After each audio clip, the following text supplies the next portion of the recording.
idea for the segment of the show to kind of have you come in and talk about the events that are going on within the community, to kind of reiterate what was actually happening on Monday. We could talk about the events that had transpired through the weekend, and then we get ready to ramp up to kind of bring into what comes for the next weekend. But all that changed, obviously, with COVID-19 and all that stuff. But as we know, we're coming through, the stay-at-home order is a little bit dissolved, although there's some more phased guidelines that are still implemented right now. And, with that means not huge gatherings, so to speak.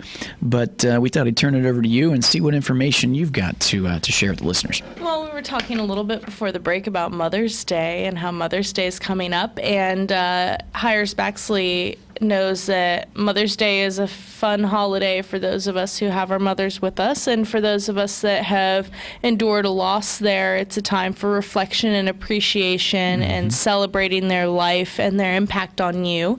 And one of the things that we offer, and we're going to continue offering this year, we're lucky that the stay-at-home order has lifted enough for us to be able to provide carnations at Highland Memorial Park. Oh, okay. So if your loved one is buried at Highland Memorial Park, or if your loved one is buried elsewhere, but you're just looking for a place to come and commune and have reverence, then come by the office and get a carnation to lay in their memory, or to spread in their memory, or to bring home to your house and just, be able to look at and see that blossom of their love right there as a reminder for you. Yeah, that's a good point. My mom passed away now. It'll be about 7 years ago, come October.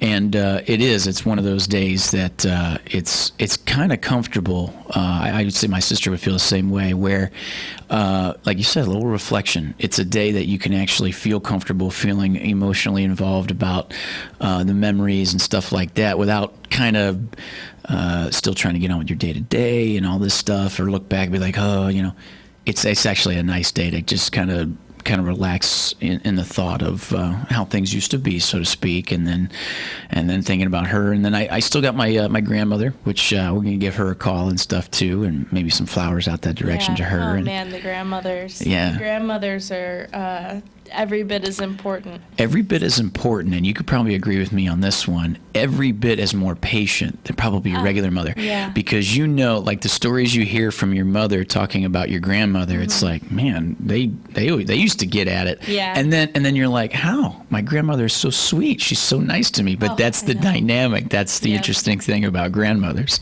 Well, I'm lucky, I still have one of my grandmothers with us, and, it's been really difficult being a caregiver during this pandemic. It's been a real challenge. There's been a lot of, and it gives me this newfound appreciation for my grandma and for my mother, to have them with me. And now my sister has a 2-year-old child, and so seeing my mom be a grandma, there is a difference between how she mommed and how she grandma. And how she grandmas, yes, and that's the point I was making there. It is interesting how that dynamic changes in a way. I guess because it's all about spoiling the grandkids, so with that comes a change in demeanor. No, that's pretty good. Yeah, that is interesting. And to see that outside perspective too, like because like it's your sister who's got the kids, so you get to see your mom react that way in a way. That's interesting. Well, and the day is going to always have kind of that duality, because I have lost my other grandmothers, and I miss them dearly, obviously. And, my father's mother has passed now. It's been a couple of years, and the way that day feels for him, and the experience of supporting him and being with him on that day. I think a lot of people experience that duality every day, and there's not a lot of time to talk about and acknowledge it. So holidays like this, where you have the chance to let your grief be felt a little more, heard a little more, to have an opportunity to share it. Hires Baxley is going to be getting together with the First United Methodist Church and some of the people from Marion County Hospice sometime soon, and you can watch the First United Methodist Church website for this, but they're going to have an opportunity for a community healing session, a little bit of a chance to talk about how do you cope with grief and loss and change. I know that this pandemic has brought a lot of loss to a lot of people, and it's important to honor that as a collective community memory. And also just a chance for, to have some of that catharsis of, we've lost a lot of our socialization opportunities, and Sure. so for us to have that catharsis before we're comfortable coming physically together in large groups, this ability to kind of, make use of technology. That's something that we've had a lot of new appreciation for too. We talked last week a lot about education. We're going to talk about that a little bit more as we start thinking about the graduating seniors and Yep, stuff yep. along those lines. And I know that's something that's heavy on people's minds, but that education isn't just for our kids. It's also, we learn every day from the people around us, and we have such a blessing to be a part of a community that enriches our lives in that way. And so it's been hard to be isolated. So Yeah. people are looking forward, I think, to that change. Yeah, and like you said, that isolation or that time away, it gave us a different type of reflection, right? It Yeah. gave us a different sense of emotion that is tied to it, and then this way, it's like we can still do that, but it's such a different demeanor in the way in which we do Well, I know have when that reflection. I'm alone, there's more of an opportunity for that shadow to be cast. Sure. And it's important to have that to embrace the pain and the darkness of being sad sometimes. But it's also important to understand that your loss is really only painful because of how much joy it brought you in its presence. And so, Yeah. you want to make sure when you're with other people, it's easier to share stories and to be reminded of that presence Yes. and to feel that energy and Yes. that joy. And so, we have to just make sure we're really going out of our way to capture that, coming into Mother's Day, making sure that you're reaching out even digitally, even Yeah. virtually, keeping your social distance, but still finding ways to just make those connections. And you made it. Sometimes that's what helps me. It's always awkward when you go through the first the timeline of dealing with the grief and stuff after a passing of a loved one early on. But like you said, it's it's the other folks, like my sister and my dad.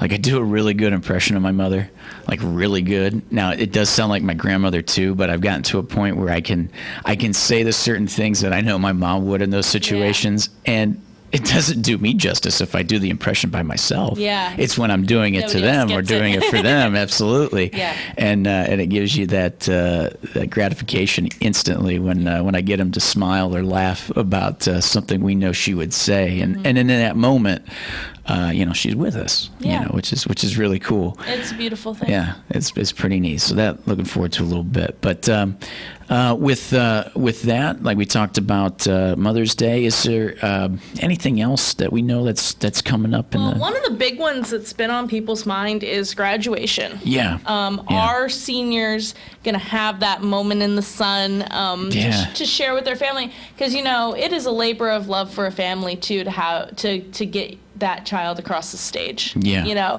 And it's a huge personal accomplishment for them, obviously, but it's also a huge accomplishment for the family, and everybody wants to have the opportunity to celebrate that together. And the school system's sensitive to that. So actually, starting today, Marion County Public Schools have been trying to do drive-through cap and gown deliveries for the class of 2020. So it'll be today through May 15th. And the drive-through format is maintaining that social distancing, but it's also giving the seniors the opportunity to kind of make memorable moments with their school leaders as they come together. You can visit your school's homepage, marionschools.net, for specific pickup times frames, but there is a schedule. Bellevue High School is today from 12 p.m. to 2 p.m., and it'll be varied based on your last initial of your last name. Vanguard High will be Thursday, May the 7th from 9 a.m. to 11:30 a.m.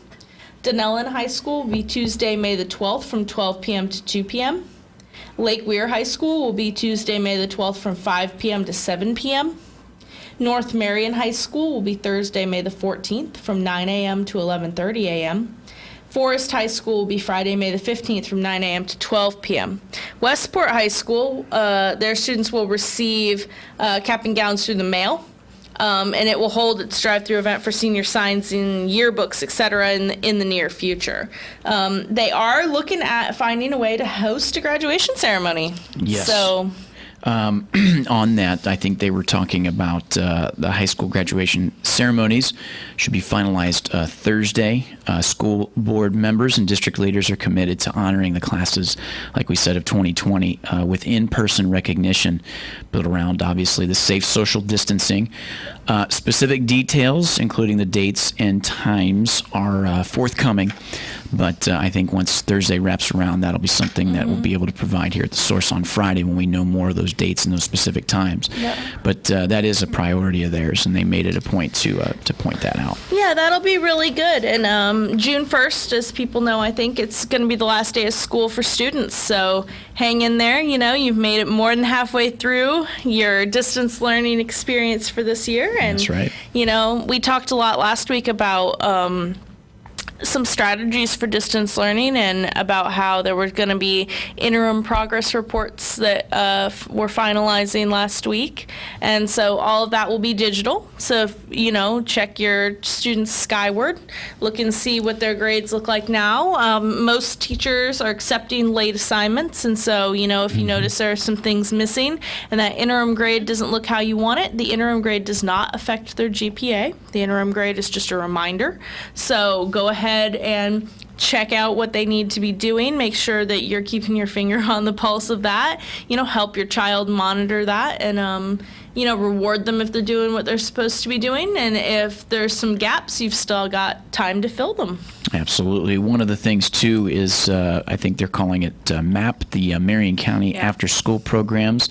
Pre-registration for next school year continues its design phase, as this program offers the before and after school student supervision to ensure safe and adequate opportunities to register. They say stay tuned for more details within that.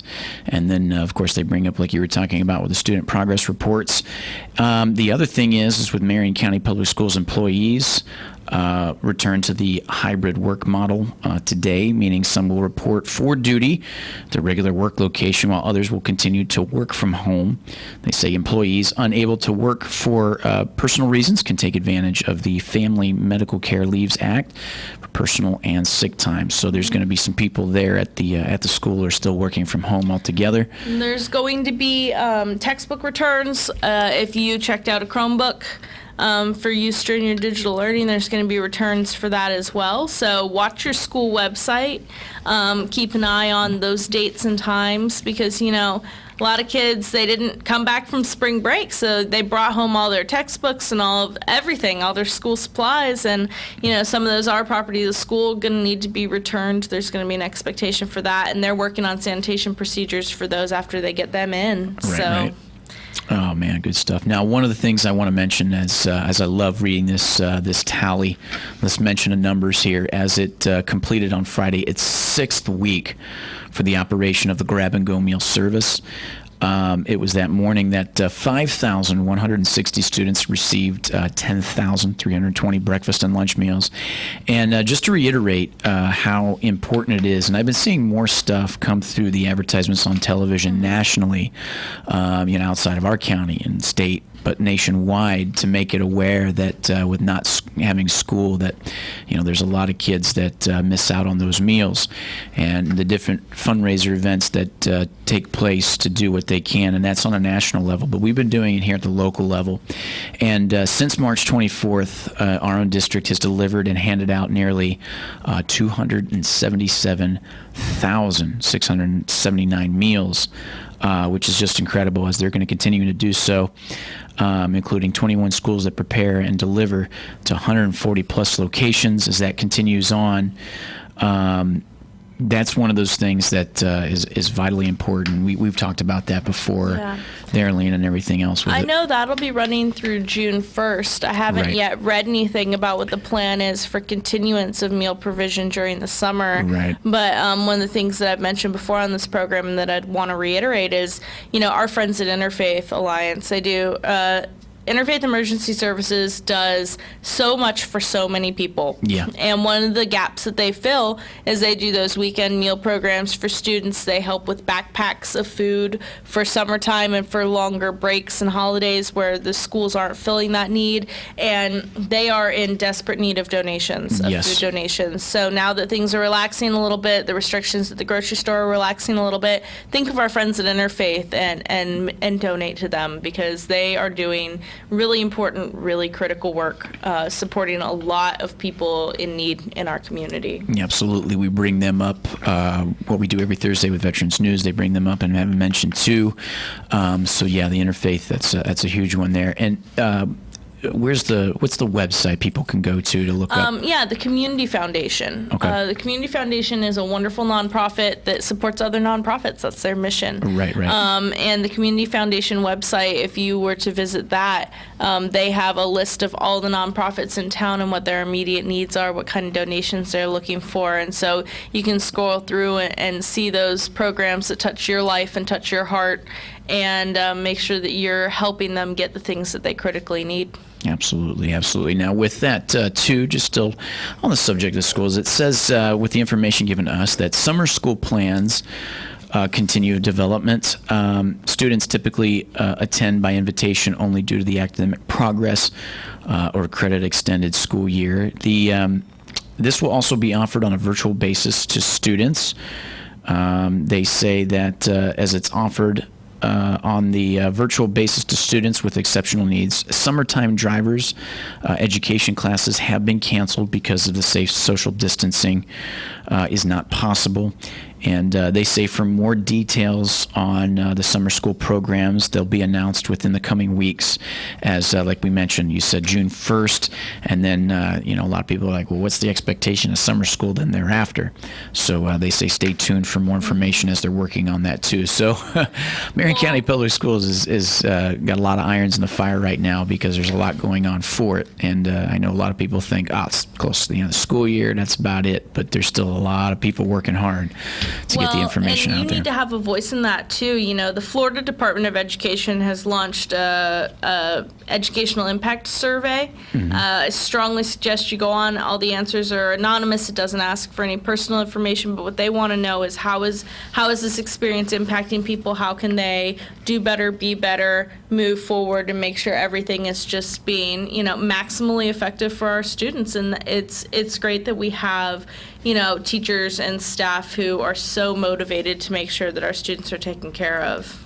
And it's I want to say that a lot of times when people hear survey, because we're kind of surrounded by them so much now. If you go to you go to a fast food chain and you get yourself a number 3 medium with a Diet Coke, next thing you know, you've got printed out a ticket for a survey and stuff like this. These are the ones that matter, though. So when we bring up the idea of the Vitality Important Education Impact Survey, we're talking ones that actually impact you right away, just like they did prior to the distance learning and trying to get an evaluation done about what is necessary or what are the needs given from the survey. And they had a pretty good turnout with that survey. So with that in mind, they've got another one here, which is vitally important. That's why it's called Vitally Important Education Impact Survey.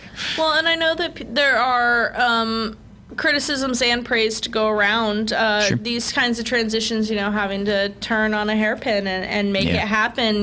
There's obviously going to be things that are imperfect, and so sharing your input is the way to make a difference. It doesn't do any good to just gripe privately. You need to make sure that you're productively voicing those concerns so that people in a position to make changes can meet your needs.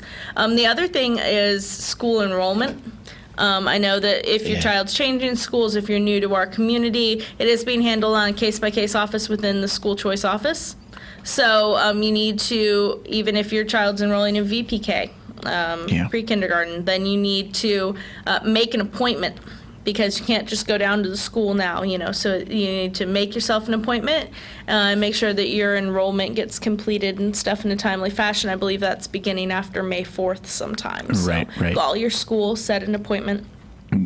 And with that, it's these are things we're just gonna have to adapt to right now due to what's changed and stuff. So to still be diligent in what you can do to work on that. That's why we're mentioning it here. And then lastly, I just wanted to mention still. Continues free of charge is the parking lot Wi-Fi as it continues Monday through Friday, 9 a.m. to 7 p.m.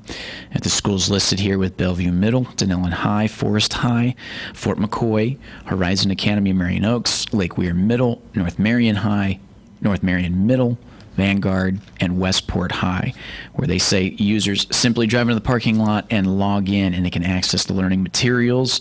And if some of those who know that already, but just knowing that it's still going on, if there's something else that you need to get and you're wondering, that's still available. And that's obviously, like we mentioned before, provided through a partnership with the city of Ocala and its fiber network operation. So some good stuff there. Now, hopefully, I'm thinking, maybe June? If we had to speculate, would you say end of May, June? Maybe June we can get the conversation about getting community events back where we can all get together as a community? I would say that's kind of what it's looking like. I know that one of the things I'm excited about is Hyers, Bexley, and Highland Memorial Park host a Memorial Day event every year. We usually have a car show, and it's a lot of fun. And, we've decided to go digital this year to make sure that we can observe social distancing guidelines. That would have normally been about that last week of May. We made that choice to go digital before all of this came out, and we stand by that decision. I think that it's really going to be the right move. You don't want to push things too soon, and it's usually a large crowd, and so we're not trying to, pack everybody together, but it's going to be a really fun digital event. We're going to be celebrating and honoring, our soldiers, so that's going to be really kind of a cool thing. But I'm hoping that heading into June, we're going to be able to see a little bit more in-person gatherings and stuff, and that things can kind of get back to normal. And I'm just thinking, too, what we had going on before all this took place. We had brought back there, I think it was the beginning was February, right, for the first Friday in the month, first Friday, which was the Friday Art Walk that we had downtown. I love it. I know a big part of me filling in the seat here for Larry and Robin was mentioning the public service announcements within community events, because there's so many of them. That was part of bringing you on. And before that we had was the Cowboy Roundup that I was pushing, and a lot that we did with the Habitat for Humanity with the Strawberry Festival, and then that was about where things got the chopping block from there. And boy, I'd like to see at some point us kind of Strawberry Festival. It feels like so long ago, right? And there were thousands of people, incredible turnout. Our community does such a great job coming together and just having a good time. And it is, it's been a real change, Yeah, and like you said, it was a great turnout, and at the same time, it was like not even a few weeks later, and everything's talking about shutdown, and it's just crazy. Again, where we've come. And to me, we're in May now, and to me, I don't know about you, but April just felt like forever. It just dragged, and it was funny because we got through February fairly quick. It's a shorter month. March was such a roller coaster there, and then what was put in, what was implemented, and man, it feels like 2 years ago was March. It's been a while. It's been nuts. But as we talk here, that brings us to the top of the 10 o'clock hour. We're going to take our break for some national news. When we come back, because I got Lena Williams here in the studio, we're going to do some more on this day in history as we continue this Monday show, AM Ocala Live. Thank you for listening. I'm your host, Adam Mikulin. AM Ocala Live. We're going to continue it. WOCA Ocala, WOCA The Source. Back after this.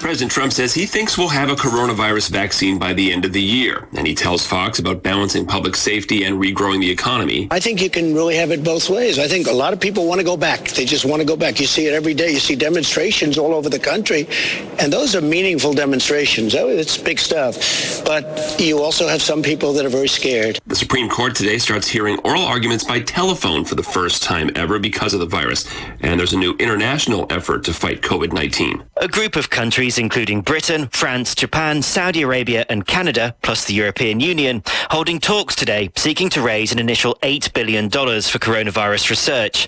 The countries pledging to work together in efforts to find a possible vaccine and treatments. It's not clear if the United States will take part. Fox's Simon Owen. America's listening to Fox News. Have you wanted to speak a new language, but you thought it'd be too hard or take too much time? Then go to Babbel.com, download the app, and try it for free.